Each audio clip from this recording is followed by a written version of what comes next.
Sinepju graudiņš, vārds katrai dienai. Nedzen Dievu stūrī. Šodienas rakstu vieta. Bet Jēzus tūdaļ tos uzrunāja un sacīja: Turiet drošu prātu, es tas esmu, nebīstieties. Un Pēters viņam atbildēja un sacīja: Kungs, ja tu tas esi, tad liec mani nākt pie tevis pa ūdens virsu. Un viņš sacīja: Nāc! Un Pēters izkāpa no laivas, gāja pa ūdens virsu un nāca pie Jēzus. Bet lielu vētru redzēdams, viņš izbijās un sāka grimt. Viņš brēca un sacīja: Kungs, palīdzi man! Un tūdaļ roku izstiepis Jēzus viņu satvēra un viņam sacīja: Mazticīgais, kādēļ tu šaubījies?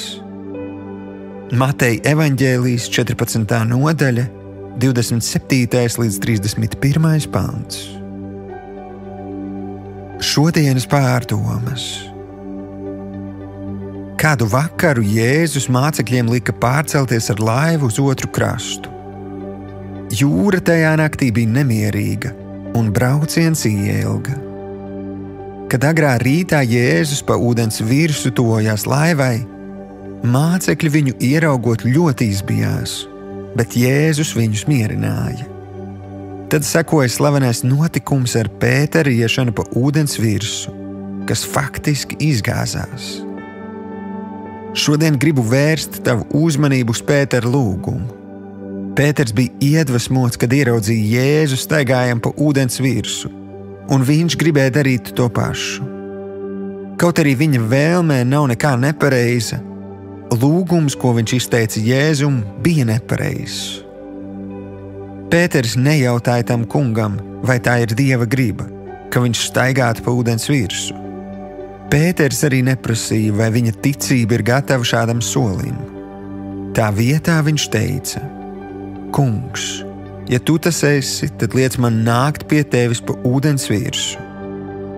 Jēzum nebija varianti, jo viņš taču nevarēja teikt: Tas neesmu es, nenāc. Neesi kā Pēters un nedzen Dievu stūrī ar saviem lūgumiem. Izvērtē, vai esi baiļu, šaubu vai ticības motivēts. Apzinies, ka nepareiza lūgšana arī tevi var novest izaicinošās situācijās. Šodienas lūgšana. Tēvs, paldies par tavu neizmērojamo mīlestību, ko izrādi, atbildot uz manām lūgšanām. Māci mani tās pareizi formulēt, lai es dzīvotu tavā pilnīgajā gribā. Jēzus vārdā. Āmen.